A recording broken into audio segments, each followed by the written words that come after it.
प्रेत सला पैजा बिराजे पितरों पिंड भराई, बहुर श्राद्ध खान को आए काग भये कल माही। अब देखो इनके काम। अब ये जैसे अंतिम संस्कार करते हैं, जब भी लटोटर करेंगे पंडित जी, और फिर 13वीं कराते हैं कि इसलिए फिर वो उनके अस्थियां उठा करके ले जाते हैं गंगा में डालने के लिए, किस लिए, किसकी गति करानी है तेरे पिताजी की, वह गति होगी। अच्छा भाई ठीक है। फिर 13वीं करेंगे किस लिए, किसकी गति हो जाएगी, वह 13वीं भी कर दी।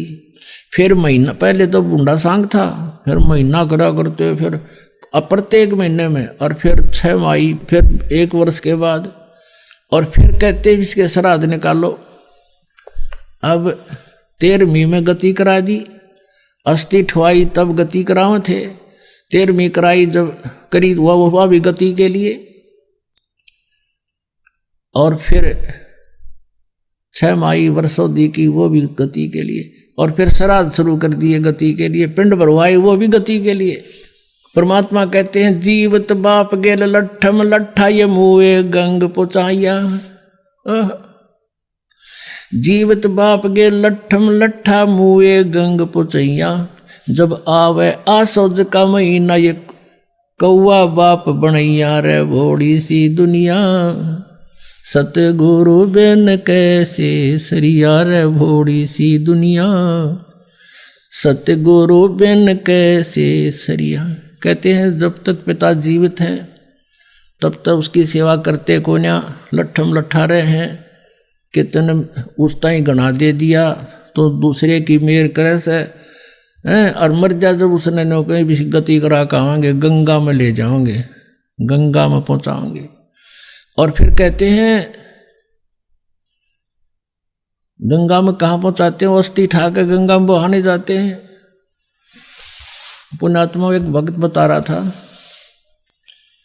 एक बहन किसी उसकी भगत की जो भगतमती था नाम ले रही थी, और वो नाम नहीं ले हुआ था कि मैं नाम ना लूँ, क्योंकि पिताजी की अस्थि उठा के और गंगा में ले जानी पड़ती है और आपके गुरुजी मना करते हैं।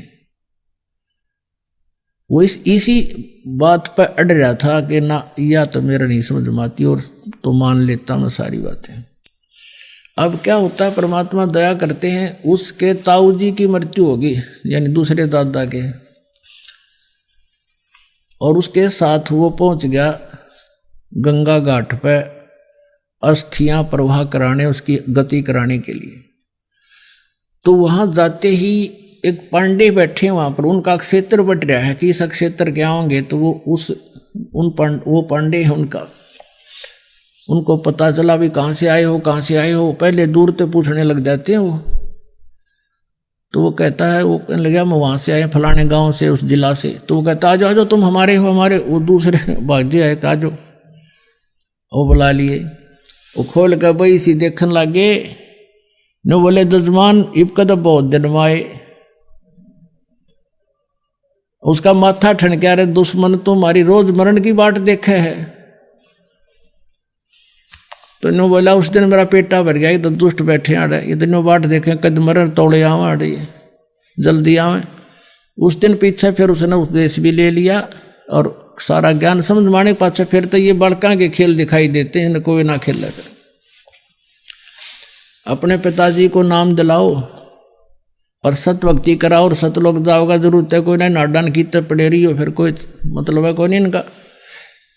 तो पुण्यात्माओं परमात्मा क्या बताते हैं कि कहाँ से गति कराने लगे थे, फिर पिंड भरवा दिए, इसकी गति होगी, फिर नो कहीं पितर बन गया यो अब पितर बन गया, अब इसकी पूजा करो, श्राद्ध निकालो।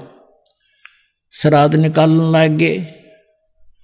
अब जब आसुज का महीना आता है उसमें 16 दिन पूजा करते हैं ये, अमावस्या से लेकर पूर्णमासी तक। और जिस तिथि को पिता की या किसी भी घर के सदस्य की डेथ हुई थी, जैसे 14 ने या छठ ने, तो उस आश्वज के उन 16 दिनों में तो वो छठ या जिस दिन मृत्यु अवस्था सेलेक्ट हो जाती है और उस दिन श्राद्ध निकालते हैं। और गुरुजी आते हैं, भोजन बनाते हैं और कहते हैं पहले भाई तेरे पिताजी को भोग लगाते हैं, छत पर रख देते हैं भोजन। और कौवा आता है, कौवे को भोग लगाना अनिवार्य है श्राद्धों में। और जब कौवा आ गया तो न्यों कहेंगे देख ले भाई तेरे पिताजी ने भोग लग गया, हो सकता तेरा पिताजी कौवा बन गया हो। अरे तेरा गजब हो, कहां से गति कराने लगे थे, कौवा बना के छोड़ दिया। अरे बोड़ी सी दुनिया गुरु बिन कैसे है सरिया। कहते जीवत बाप गे लठम लठा और मुँह गंग पोचैया, जब आवे आसोज का महीना ये कौवा बाप बनैया। रे बोड़ी सी दुनिया।